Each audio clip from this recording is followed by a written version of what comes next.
A picture popped up on my Facebook feed the other day, and it said, "Doesn't this look like Jesus, his face?" And I have to admit, it was a picture of a cloud, and it looked like Jesus' face laying down. Now, I didn't know that Jesus laid down now that he's in heaven, but maybe. But it just reminded me that every few years it happens, the media gets excited, a picture of an angel or Virgin Mary or Jesus appears in a cloud or on-subject object or maybe a piece of toast. In fact, not long ago, there were 20 items for sale on eBay as a result of a miraculous picture. And the bidding was high on some of those, as a matter of fact. I have to say, if these mystical appearances are miracles, they're awful puny miracles. God appeared to the Israelites as a pillar of smoke by day and a column of fire by night. Jesus could walk on the water. He could bring a dead man back to life in the first century. But here we are today in the 21st or 22nd, what is this, 21st, 22nd century? Whatever it is. And people are squinting their eyes at a piece of toast. It's begging for the question to be asked. Do miracles still happen? Does God's glory still come down? I've been thinking about that a lot lately. I've been thinking about it the last couple of days. We paid for a miracle for Patrick. Thursday it looked like he was done for.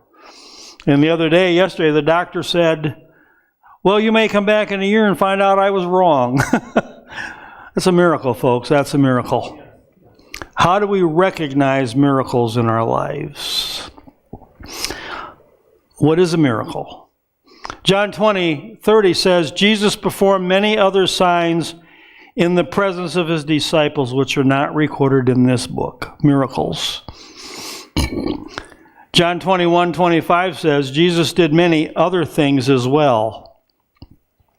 If every one of them were written down, I suppose that even the whole world would not have room for the books that would be written. Miracles performed by Jesus. If you look at the word miracle, it's 118 times mentioned in the New Testament alone. The literal meaning of miracle is power. Power from God. Power to make a change. Power to do something. Every one of those miracles shows an extraordinary event brought by God through the agency of a human being. Here's an interesting fact. With the exception of creation, virtually every recorded miracle was done through a human being.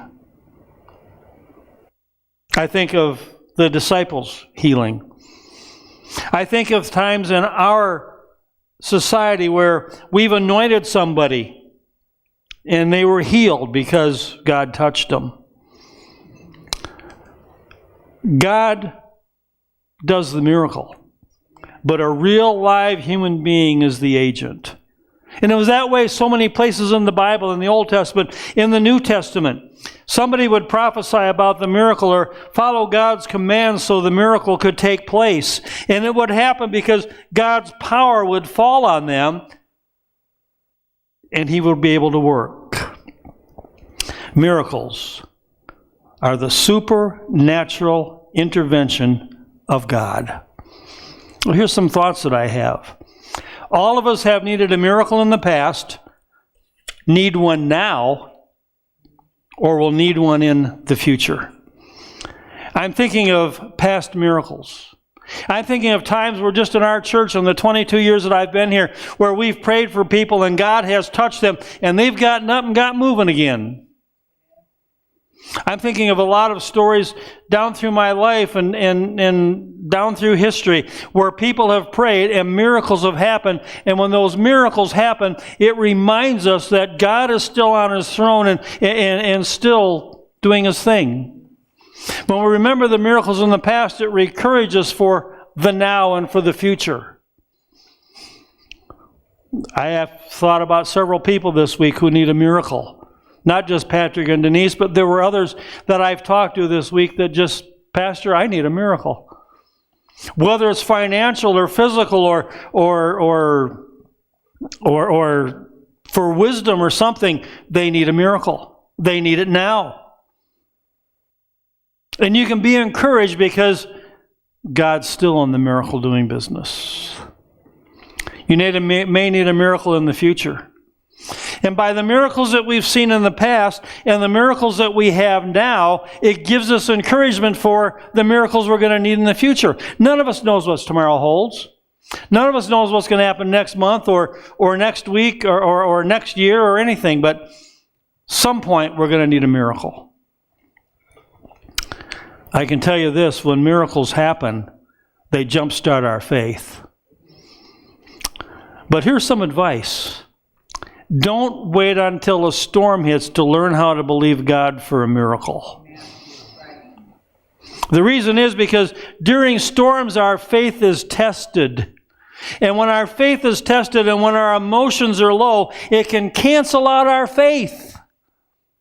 And so we need those reminders of past miracles, of past times where God has touched and helped and worked in our lives to remind us for the now and the tomorrows.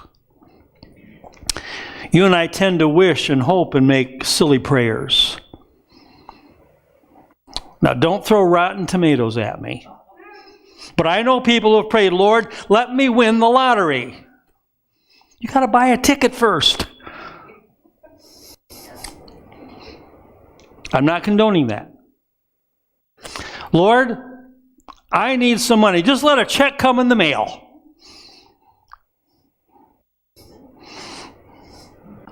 Doesn't happen very often. Lord, let so-and-so act better. Maybe you need to act better around them. That might be the miracle right there. We keep praying and praying and praying and expecting miracles. And sometimes we just need to take action in our faith in God and continue in our lives and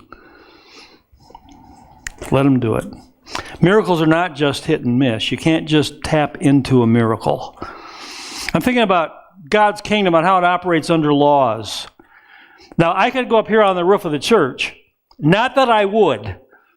But I could go up here on the peak and I could say, Lord, I'm just going to do a free fall to the ground and I'm not going to get hurt because I am a child of the King. But you see, there's this law of gravity. You jump, you're going to get injured or worse. There are just some natural laws of God that are there, and we need to work within those. Your miracle could be someone else's worst nightmare. I just love when I go to a sporting event and they have prayer ahead of time and somebody prays, Lord, let our team win.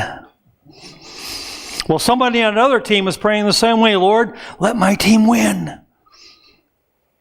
Someone's miracle is going to be the other team's nightmare. Somewhere I read that when the Titanic sunk, it must have been a miracle to the lobsters in the kitchen. Think about it for a minute. Some of you are going, God is a God of power and of righteousness.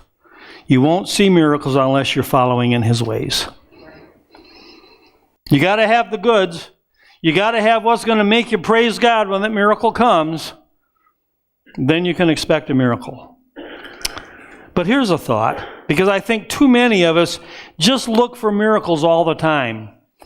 Stop looking for miracles and start living in His blessings. Sometimes when we start thinking of all the blessings that we have in God, we realize those are the daily miracles that come along, that get us out of bed in the morning, that keep us going, that give us the wisdom that we need from day to day to day. Somebody has said if you're living from miracle to miracle, your life is just one crisis after another.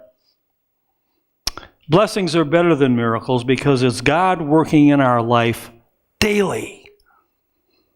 I don't know about you. I want God daily. I don't need all the miracles. I need God daily. Corey read Ephesians chapter 3, verses 14 through 20 this morning. In earlier verses, Paul was discussing the gift of God's grace through the working of His mighty power. Miracles come through God's power. In verse 12 of that scripture, he says, We can approach God with freedom and confidence and not just have our needs met, but know that He is with us daily. Think about that. God with me daily. His presence with me everywhere I go. His guidance with me every second I need it. His reminders of His love every time I'm feeling down. Paul goes on to say then in verse 14, this is the reason I kneel before the Father. God is so good. His presence with me. He takes care of me.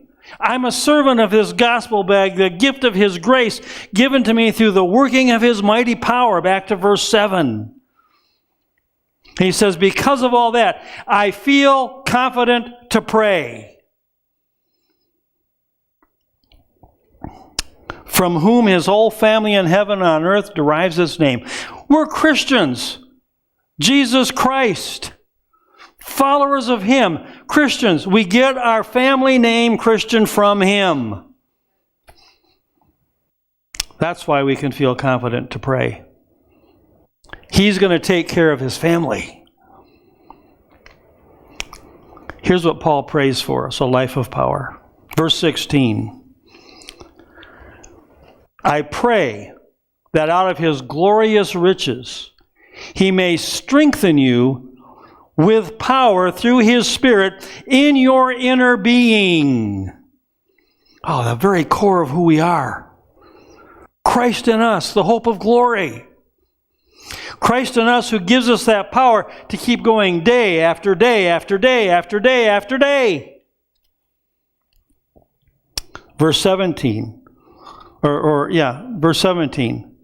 Well, the second part. I pray that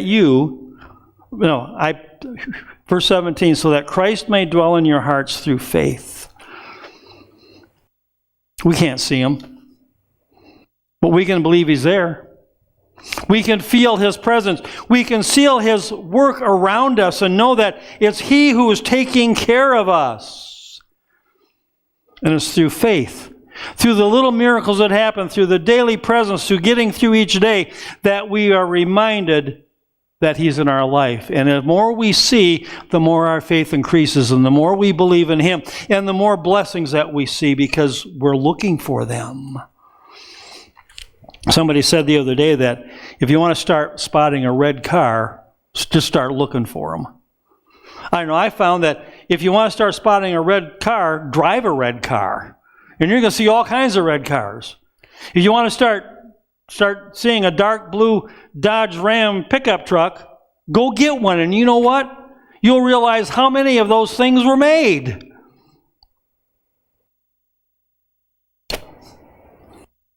Start looking for God's blessings, and you'll see them everywhere you look.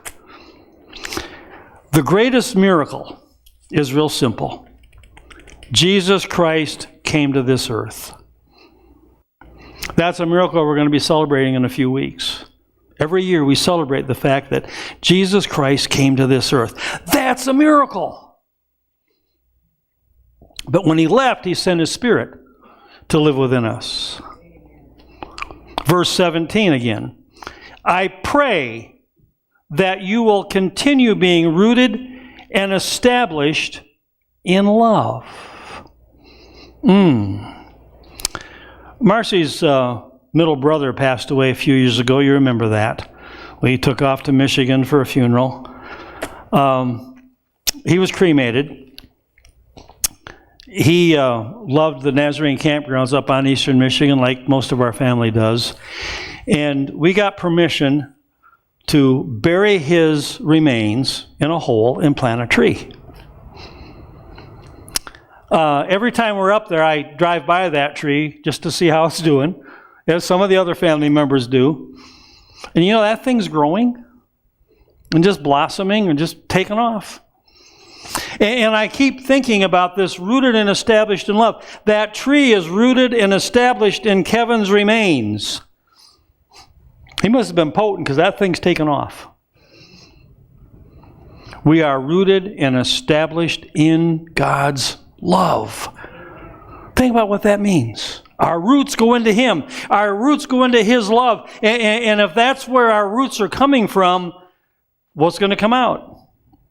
Glory and love and power. Paul prays that for us. Then he goes on in verse 18 and says, that you may have power together with all the saints. Ooh, not just me has the power. Not just you have the power. Not just you. We all have the power. That's pretty awesome.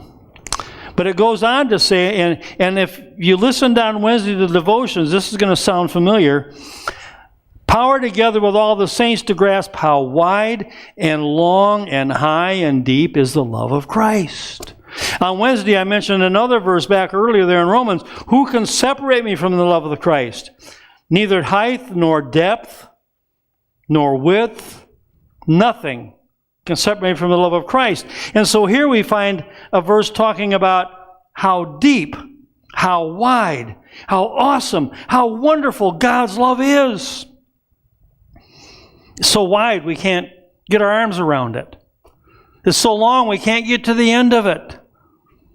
It's so deep. I saw a video yesterday of somebody had an old well pipe in their yard and they dropped a GoPro camera down it to see what was at the bottom. 300 feet they found the bottom. I've heard of wells that they just can't find the bottom. They don't know how deep it is. How deep is God's love? And I look at all this, and what it's coming into verse 19 is saying, to know this love that surpasses knowledge, that you may be filled to the measure of all the fullness of God. You know what that says to me? So that we might be able to grasp how fantastic God is meeting our daily needs. Filled to the measure of God's fullness.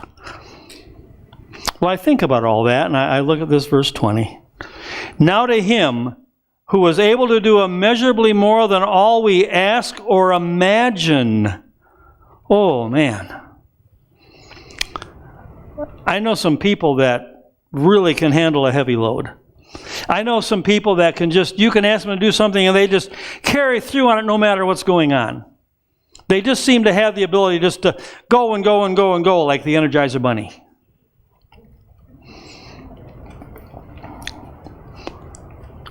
God is able to do immeasurably more than anything we can ask or imagine. But how does He do it? Through His power that is at work within us. When you need some prayers answered, go to the King. And He'll answer them in ways that you can't even possibly think or imagine. I got to tell you, miracles are nice, but I need these daily blessings. I was thinking back to the original beginnings of the Nazarene Church. You know, they called that place in Los Angeles the Glory Barn. You know why they called it the Glory Barn? Because God's power just came down every time they met. The place was growing fast because people's spiritual needs were being met through the mighty power of God. Phineas F. Brzee had been an old United Methodist preacher. His holiness beliefs didn't set too well with some of the others, and he left and went to L.A. and started the Glory Barn, Church of the Nazarene, Glory Barn. I stopped to think, what made them so powerful? Prayer. Without prayer, we have no power. When they got together, they worshiped and they shouted and they yelled and they didn't care about what time it was. History tells us that they brought their dinners to church with them in their wagons and their Model Ts and whatever. Actually, I think it was just before the 1900s. And on Sunday afternoon, they would go, are you ready for this? To the beach and have a picnic. And baptize all those who had been saved and turned their lives over to Jesus Christ that morning in church. And they came back the next week and did it all over again because the mighty power of God was living within them, and they shared love to the community around them, compassion to the community around them. I've been thinking about this compassion thing. We have been able to help so many people the last few weeks. It seems like the phone's ringing off the hook. I need help. And because you give, because people have donated furniture and stuff, we've been able to help some people in some mighty awesome ways. That's compassion. That's outreach. That's sharing love. I look at that early group of people, and they just hung together. Now, it's hard to hang together this day and age. We're here in the church, and we're all over the place.